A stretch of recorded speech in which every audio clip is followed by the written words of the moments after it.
से ज़िंदगी गुजारते हैं। अगर कोई कानून और ज़ाब्ता ना हो तो कट्ठी ज़िंदगी नहीं हो सकती। एक चीज़ अपनी जगह पर रह सकती है उस वक्त जब कानून हो, तो वरना हर जमात हो जाती, जंगल बन जाता है।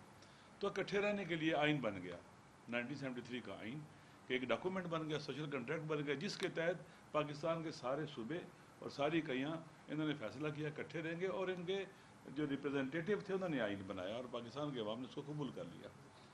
आइन वो बुनियादी डॉक्यूमेंट है जो हमको इकट्ठा रखता है। फिर उसकी रोशनी में कानून साजियाँ होती हैं, इदारे बनते हैं, पार्लियामेंट बनती है, इदारे बनते हैं, सूबाई सेटअप बनते हैं, उसी आइन की रोशनी में बनते हैं, और कानून साजी होती है सूबाई सतह पर, मरकज़ी सतह पर, और कानून मोहतरम होता है।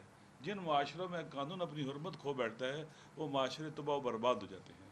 कानून के नफाज के बगैर अदल का नफाज नामुमकिन है, लोगों को उनके हकूक़ दिलवाना नामुमकिन है। इस वक्त आप देखते हैं कि कहते हैं कि इस वक्त सैलाब आया हुआ है जो तबाही मचा रहा है, तूफ़ान है इस वक्त पानी की शक्ल में जो तबाही मचा रहा है। इससे पहले आइन शिकनी का तूफ़ान आया, लाकानूनियत का तूफ़ान आया, अवाम के हकूक़ पर डाका डालने का तूफ़ान आया। 8 फरवरी को अवाम ने जो फैसला किया था उसको उस लाकानूनियत और आइन शिकनी के तूफ़ान के ज़रिए बदलने की कोशिश की गई और मुल्क तबाही बर्बादी के हवाले कर दिया गया है।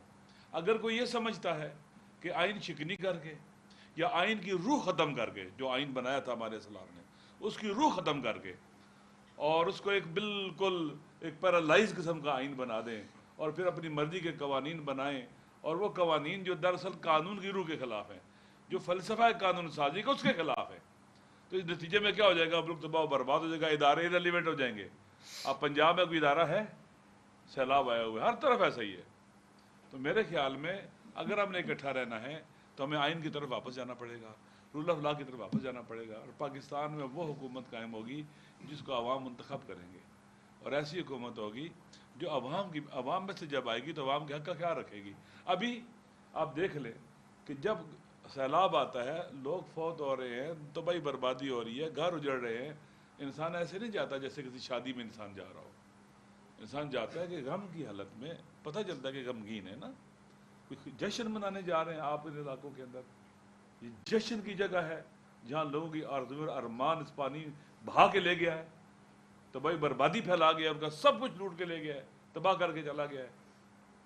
इसलिए अफसोस के साथ कहना पड़ता है, और आरज़ुएं इनकी ऐसी हैं कि हज़ारों ख्वाहिशें ऐसी गैर ख्वाहिश पैदा निकले। पहले बड़े बड़े आमर आए थे, उन्होंने बड़े तुलानी इक़्तिदार के ख्वाब देखे थे, लेकिन वो ख्वाब शर्मिंदा ताबीर ना हो सके। मौजूदा हुक्मरान जो पैरालाइज्ड हैं और इनके जो पीछे फोर्सेस हैं जो उनको ले के आए हैं, जो कहते हैं हमारा सियासत से कोई ताल्लुक नहीं है, लेकिन सबसे ज़्यादा सियासत वही कर रहे हैं, बदतरीन सियासत, कानून शिकनी की सियासत, आइन शिकनी की सियासत वही कर रहे हैं और झूठ बोलते हैं। इसलिए हमें पाकिस्तान को, ये हमारा वतन है। कोयटा में जो हुआ कल, आप देख लें कि पुरअमन सियासी जदोजहद को बम्बों का खतरा है, धमाकों का खतरा है, जेल जाने में का खतरा है, लोग जेलों में फेंक देना, उन पर गैर ज़रूरी FIR और नाजायज़ FIR काटना, प्रेशराइज करना, हरास करना, कोई बोले नहीं। आखिरी बात करता हूँ, जब मुल्क के अंदर ये सूरत हाल हो जाती है तो कोई भी मुल्क अपनी सॉफ्ट पावर खो बैठता है। सॉफ्ट पावर ही एक मुल्क की बुनियादी ताकत होती है। हार्ड पावर, गोली के साथ, टैंक के साथ, असले के साथ आप देर नहीं चल सकते। सॉफ्ट पावर आपको दिलों में ले जाती है, आपकी ताकत को बढ़ाती है, दुनिया में आपका इमेज बेहतर करती है, आपको लोग आपसे मोहब्बत करते हैं, आप पर एतबार करते हैं। इस मुल्क के अंदर इसकी सॉफ्ट पावर मर चुकी है। जोसेफ नाई की किताब पढ़ने वाली है, मर चुकी है ही नहीं है।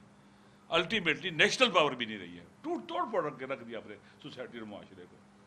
इसलिए ज़रूरी है कि हम आइन की तरफ लौटें, पाकिस्तान की खातिर, पाकिस्तान के अवाम की खातिर, अपने फ्यूचर और मुस्तकबिल की खातिर, और खुदा की खातिर, कानून की खातिर, आइन की खातिर हमें वापस आना पड़ेगा। अगर नहीं आएंगे, एक वक्त आएगा जब आप गलत रास्तों पे चलते हैं ना, आगे खाई में गिरते हैं। इन्होंने गिरना है खाई में। कहाँ है मुशर्रफ, कहाँ है वो आमिर जिनकी कितनी आवाज़ ऐसे बोलते थे जैसे खुदा है ज़मीन पर? ये आज के खुदा भी देखना निशान इबरत बनेंगे। ये अल्लाह का कानून है, जालिमों का अंजाम बुरा होता है, ये खुदा ने कुरान में कहा है, और अल्लाह से इंतकाम लेते हैं। अल्लाह अजीज़ुल इंतकाम। इंशाअल्लाह मुझे उम्मीद है कि पाकिस्तान के अवाम ही जीतेंगे, مظلوم ہی جیتیں گے، محروم ہی جیتیں گے، اور یہ ظالم اور فساد پھیلانے والے، کرپشن کرنے والے ضرور ہاریں گے انشاءاللہ. امید ہے، نا امید کبھی ہم نہیں ہوں گے. شکریہ جناب اسد کیسر صاحب. بسم اللہ الرحمن